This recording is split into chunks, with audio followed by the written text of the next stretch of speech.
দর্শক, একটি খবর দৈনিক মানবজমিন ছেপেছে এবং ভারতীয় সংবাদ মাধ্যম এনডিটিভির বরাত দিয়ে, এবং এই খবরটি কী কারণে গুরুত্বপূর্ণ আমরা গভীরে যাব। তার আগে খবরটির দিকে একটু আপনাদের নজর দিতে চাই। সেখানে এনডিটিভির সাক্ষাৎকার, হাসিনা দেশ ত্যাগ করতে চাননি, সজীব ওয়াজেদ জয়। মানে দেশত্যাগী এবং পদত্যাগী সাবেক প্রধানমন্ত্রী শেখ হাসিনার পুত্র সজীব ওয়াজেদ জয়, তিনি দাবি করছেন যে তার মা দেশ ত্যাগ করতে চাননি।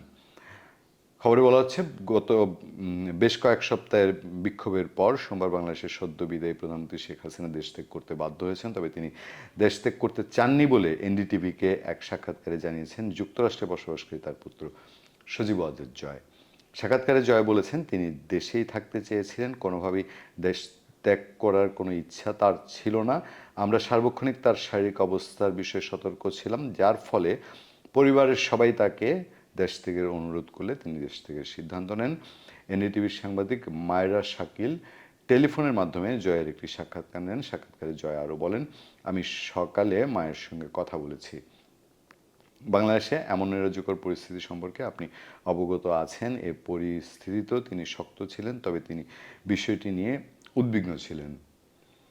যা ঘটেছে তাতে তার হৃদয় ভেঙেছে, কেননা তিনি শেষ 15 বছর যাবৎ বাংলাদেশে একটি উন্নয়নশীল দেশ হিসেবে গড়তে নিরলস কাজ করে গেছেন। বাংলাদেশে তিনি সহিংসতা থেকে নিরাপদ রেখেছেন। এছাড়া সংখ্যালঘুরা তার সময় নিরাপদে ছিলেন। টানা চতুর্থবারের মতো ক্ষমতায় আসার মাত্র 7 মাসের মাথায় পদত্যাগ করে দেশ ত্যাগ করেছেন শেখ হাসিনা। তারপর এনডিটিভি ব্যাকগ্রাউন্ডগুলো বলেছে। জয়ের আগের দিনই বলেছেন, শেখ হাসিনা যেদিন দেশ ছেড়েছেন সেদিনই বলেছেন যে তার মা আর রাজনীতি করবেন না।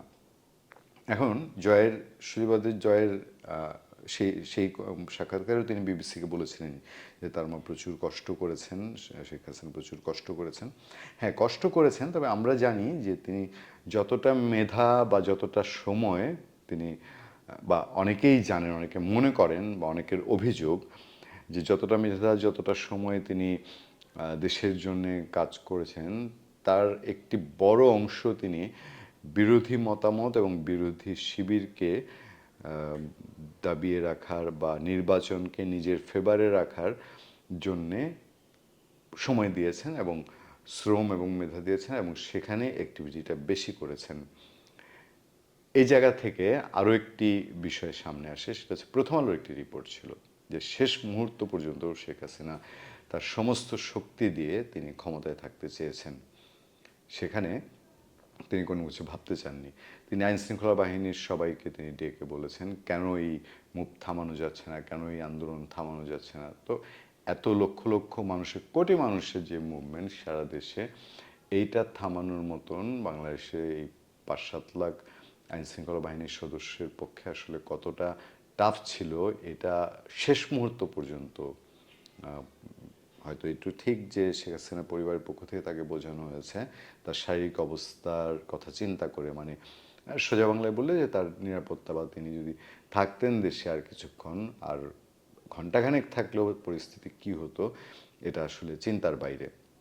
যাই হোক, পুত্র হিসাবে মায়ের জন্য তার চেষ্টা থাকবে, তার পাশে থাকবে, এবং সেই হিসাবে সজীব জয় কথা বলবেন, এটাই স্বাভাবিক। কিন্তু যে কারণে, যে প্রেক্ষাপটগুলোর কারণে এমন হয়েছে, বা সাবেক প্রধানমন্ত্রী শেখ হাসিনার যে সিদ্ধান্তগুলোর কারণে এমন হয়েছে, এই বিষয়গুলো নিশ্চয়ই আগামী নেতৃত্বকে অনেক বেশি সাবধান করে তুলবে। ধন্যবাদ সবাইকে, ভালো থাকবেন, সুস্থ থাকবেন।